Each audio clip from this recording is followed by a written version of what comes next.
Good morning, students. I welcome all of you for this video lecture. So far, we have discussed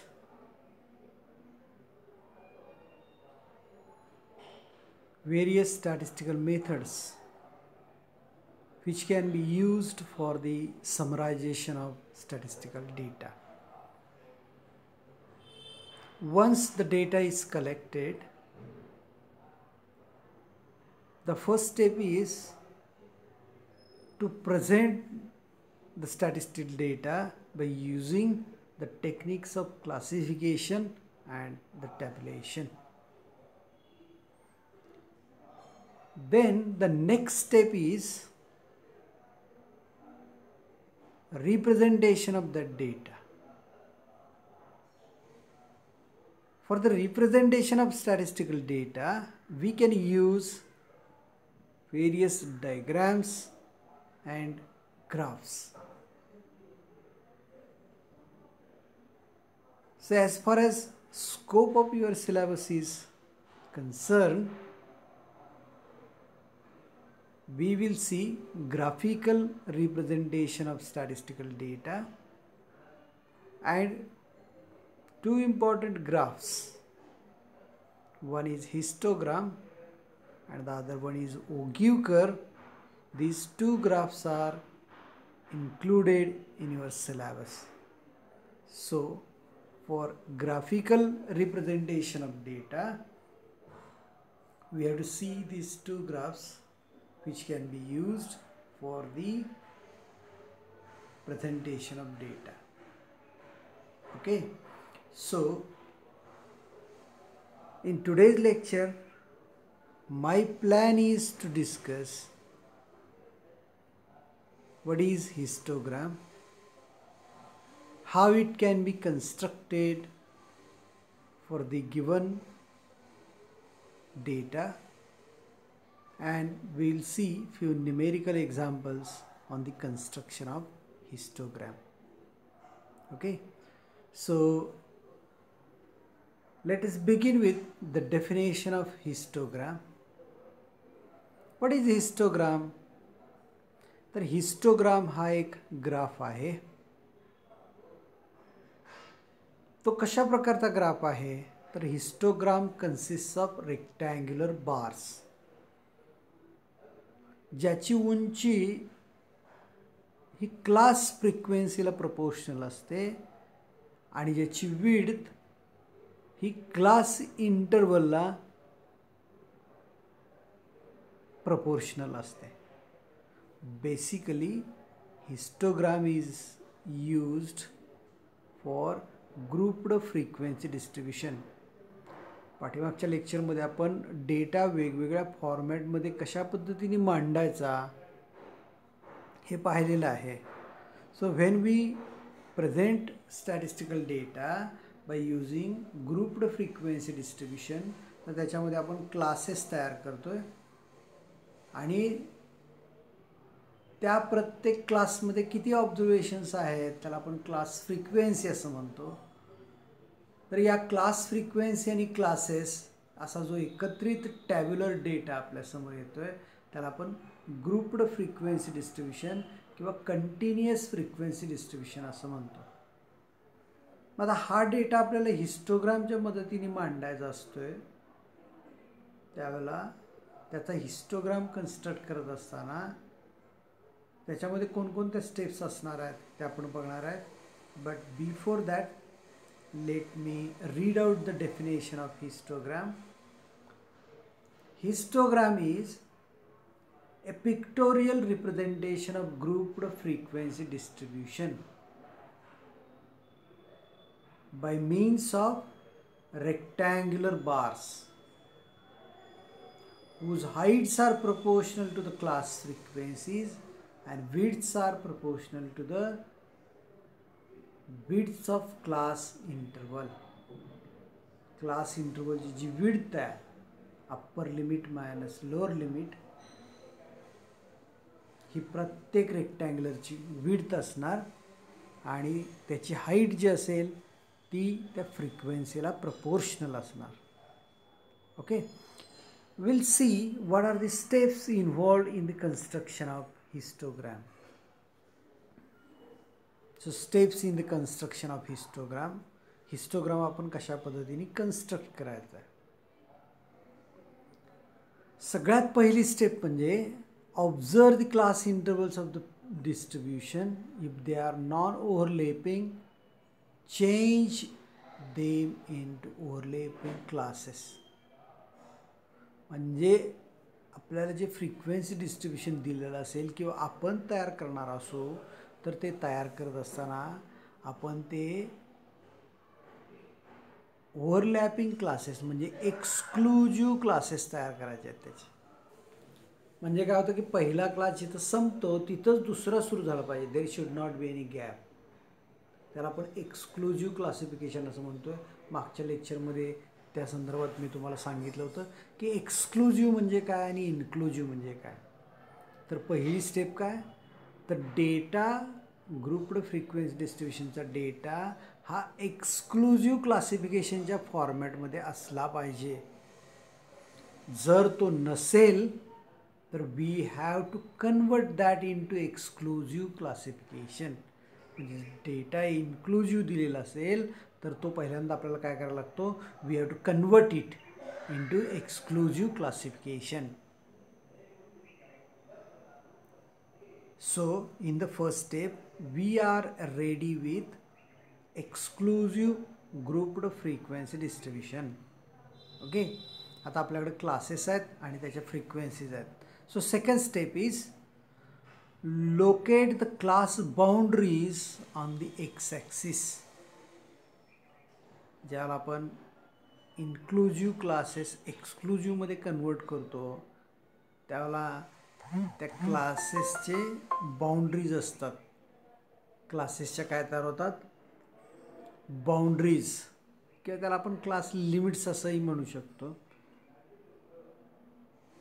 म्हणजेच काय करायचं, तर class intervals आहेत ना ते सगळे एक्स ॲक्सिसवरती घ्यायचे आणि क्लास फ्रिक्वेन्सीज वाय ॲक्सिसवरती घ्यायच्या with appropriate scale. Third step, construct a vertical rectangle on each line segment representing a class interval such that height of the rectangle represents frequency of the class interval. आता काय करायचं, प्रत्येक class इंटरवलसाठी आपण एक rectangle construct करायचा ज्याची उंची class frequency एवढी असेल. Put a nick mark on the horizontal axis between the vertical axis and the first rectangle if the leftmost rectangle does not have the vertical axis on its side. म्हणजे जर समजा classes हे 1000 पासून पुढे वगैरे तयार आहेत, मग आपलं जर ओरिजिन 00 असेल तर वी डोंट नीड 0 ते 1000 पर्यंतच्या क्लासेसची गरज नाही ना. त्याला आपण काय करतो, त्या एक्स ॲक्सिसमध्ये ब्रेक लिहितो, त्याला निक मार्क असं म्हणतात. तो निक मार्क आपण तिथं देऊ शकतो. So we can represent that with appropriate scale. So अशा ह्या 4 स्टेप्स आहेत. या 4 स्टेप्सच्या मदतीने आपण हिस्टोग्राम कन्स्ट्रक्ट करू शकतो. Now we'll see one numerical example, म्हणजे तुमच्या लक्षात येईल की हिस्टोग्राम आपण कशा पद्धतीने कन्स्ट्रक्ट करायचं. So here is one example. In fact it is a problem. Construct the histogram from the following data. त्याचे क्लास इंटरवल्स दिलेले आहेत आणि त्याच्या class frequencies. Class interval 0 to 5, 0ला स्टार्ट झालेत आणि the last class is 20 to 25 आणि corresponding त्याच्या फ्रिक्वेन्सीज 4, 10, 18, 8, 6. हा प्रॉब्लेम तुम्ही स्लाईडवरती बघू शकता. So we have 5 classes along with their frequencies आणि याच्यासाठी मला काय करायचं, आता हिस्टोग्राम तयार करायचं. ओके, आता हे क्लासिफिकेशन कसं आहे पहा. सॉरी, पहिला क्लास 0 to 5, दुसरा क्लास 5 to 10. जिथं पहिला क्लास संपतो तिथं दुसरा क्लास सुरू होतो. याला म्हणतो आपण एक्सक्लुझिव्ह क्लासिफिकेशन. आणि असेच क्लासेस असतील तर आपण हिस्टोग्राम कन्स्ट्रक्ट करू शकतो, हे लक्षात घ्या. So first step, it is already given in the data, म्हणजे डेटा एक्सक्लुझिव्ह दिलेला आहे. आता आपलं काम काय, दोन्ही ॲक्सिसवरती स्केल घेणं आणि रेक्टँगल्स कन्स्ट्रक्ट करणं. So we can do that. So it is done. X ॲक्सिसवरती काय घेतलं आहे, क्लास इंटरवल्स, ओरिजिन 0 0. एक्स ॲक्सिसवरती 1 centimetre is equal to 5 units. Y ॲक्सिसवरती 1 centimetre is equal to 4 units. आता class interval 0 to 5, class frequency किती आहे, 4. तेवढ्या उंचीचा रेक्टँगल काढलेला पहा तिथं. क्लास फ्रिक्वेन्सी 5 to 10, फ्रिक्वेन्सी किती आहे, इट इज 10. तेवढ्या उंचीचा रेक्टँगल कन्स्ट्रक्ट केलेला आहे. 10 to 15, क्लास फ्रिक्वेन्सी इज 18. तेवढ्या उंचीचा तो कन्स्ट्रक्ट केलेला आहे. अशा पद्धतीने रेक्टँगल्स कन्स्ट्रक्ट केले आपण तर इट बिकम्स ए हिस्टोग्राम. आता कोणत्याही प्रकारचा ग्राफ तयार करत असताना कोणकोणत्या गोष्टीची आपण काळजी घेतली पाहिजे पहा. पहिली गोष्ट म्हणजे ग्राफला टायटल असणं आवश्यक आहे. जसं की इथं दिलं पहा, हिस्टोग्राम, टायटल असणं आवश्यक आहे. Very important thing. आता टायटल तुम्ही अधिक इन्क्लुझिव्ह देऊ शकता. म्हणजे कसं, तर हिस्टोग्राम ऑफ, आता हा डेटा जर विद्यार्थ्यांचे मार्क्स असेल तर histogram of marks of students, histogram of income of persons, histogram of heights of students, जो काही डेटा असेल त्याचं नाव आपल्याला त्याला देता येतं. त्यात दुसरी महत्त्वाची गोष्ट म्हणजे ग्राफ पेपरवरती जिथं आपल्याला जागा उपलब्ध असते, म्हणजे काही ग्राफ पेपरमध्ये स्पेसिफिकली स्केल कुठं घ्यायचं ते सांगितलेलं असते तुम्हाला. ज्या ग्राफ पेपरमध्ये सांगितलं असेल त्या ग्राफ पेपरमध्ये उजव्या कोपऱ्यामध्ये वरती अप्पर राईट कॉर्नर, इथं तुम्हाला दिसते पहा, अप्पर राईट कॉर्नरमध्ये आपण स्केल लिहायचं. स्केल ऑन एक्स ॲक्सिस, म्हणजे एक्स ॲक्सिसवरचा 1 सेंटीमीटर हे किती युनिट्स दर्शवतो. वाय ॲक्सिसवरती 1 सेंटीमीटर, कारण graph paper is a specially designed paper की ज्याच्यामध्ये सगळ्या ग्रीड लाईन्स असतात, व्हर्टिकल आणि हॉरिझॉन्टल. त्याच्यामध्ये 1-1 सेंटीमीटरच्या जरा थोड्या गडद रेषा असतात आणि 1 मिलीमीटरची छोटी रेष असते. सो 1 सेंटीमीटर म्हणजे काय रिप्रेझेंट करतो, किती रिप्रेझेंट करतो, हे त्या स्केलमध्ये लिहिणं आपल्याला अत्यंत आवश्यक आहे. So scale, it is very important. स्केलशिवाय तुम्हाला ग्राफ वाचता येत नाही. त्यानंतर तिसरी गोष्ट, ॲक्सिस जे आपण तयार करतो त्या ॲक्सिसला लेबलिंग करणं अत्यंत आवश्यक आहे.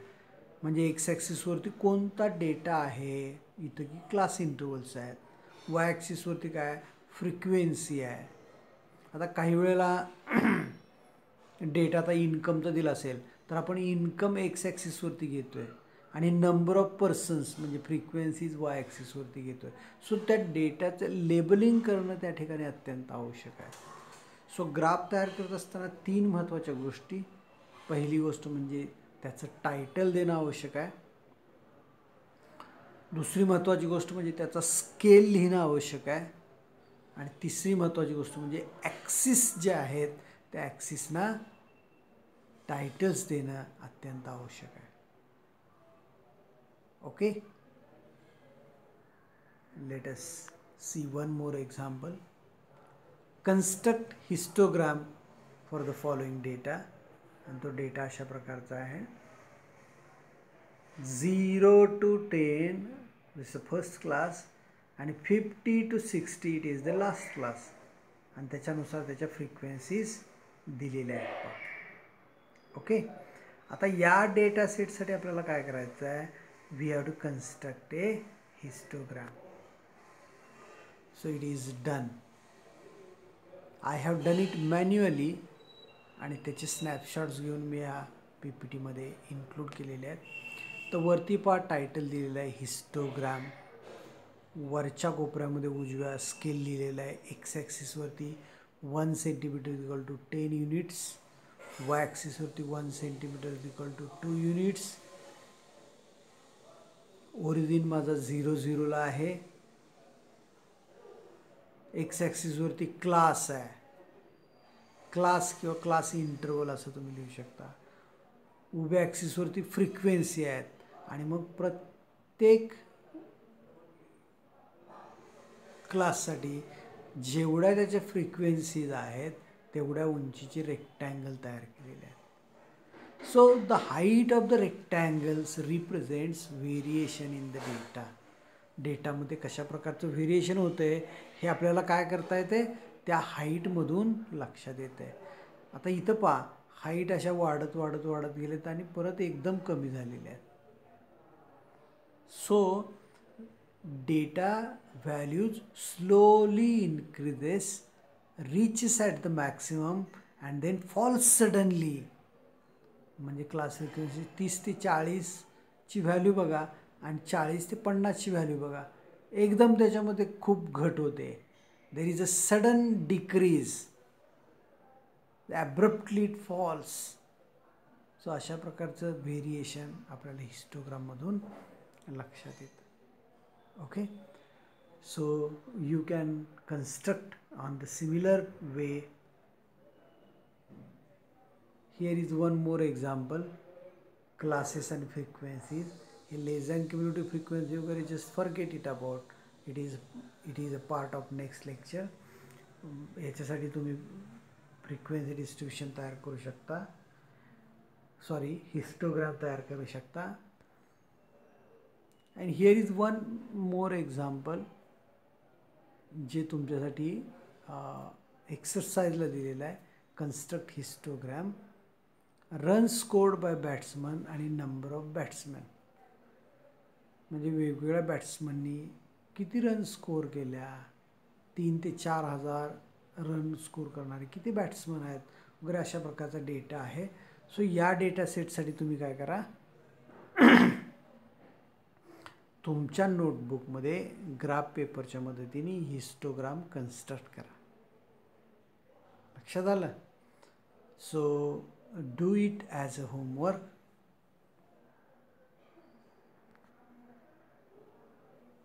And let me conclude my lecture with a recap of what we have seen today. आज आपण पाहिलं एक महत्त्वाचा ग्राफ जो आपल्याला डेटा रिप्रेझेंट करण्यासाठी वापरता येतो, त्याचं नाव आहे हिस्टोग्राम. तो आपण कशा पद्धतीने कन्स्ट्रक्ट करायचा, त्याची डेफिनेशन काय, या गोष्टीची चर्चा केली. आणि त्यानंतर 2 न्यूमेरिकल प्रॉब्लेम्ससाठी आपण प्रत्यक्षात हिस्टोग्राम कन्स्ट्रक्ट केला, आणि तो कशा पद्धतीने कन्स्ट्रक्ट केला ते स्टेप बाय स्टेप एक्सप्लेनेशन मी तुम्हाला दिलेलं आहे. Also there are 2 more numerical problems in this presentation की ज्याच्यासाठी तुम्ही होमवर्क म्हणून हिस्टोग्राम कन्स्ट्रक्ट करू शकता. I hope that you are getting what we are discussing during the lectures. तुम्हाला ते समजते अशी मला आशा आहे, अपेक्षा आहे. दिलेले होमवर्क्स तुम्ही करत राहा. आणि that's all for today's presentation. Thank you for watching this video. See you next time.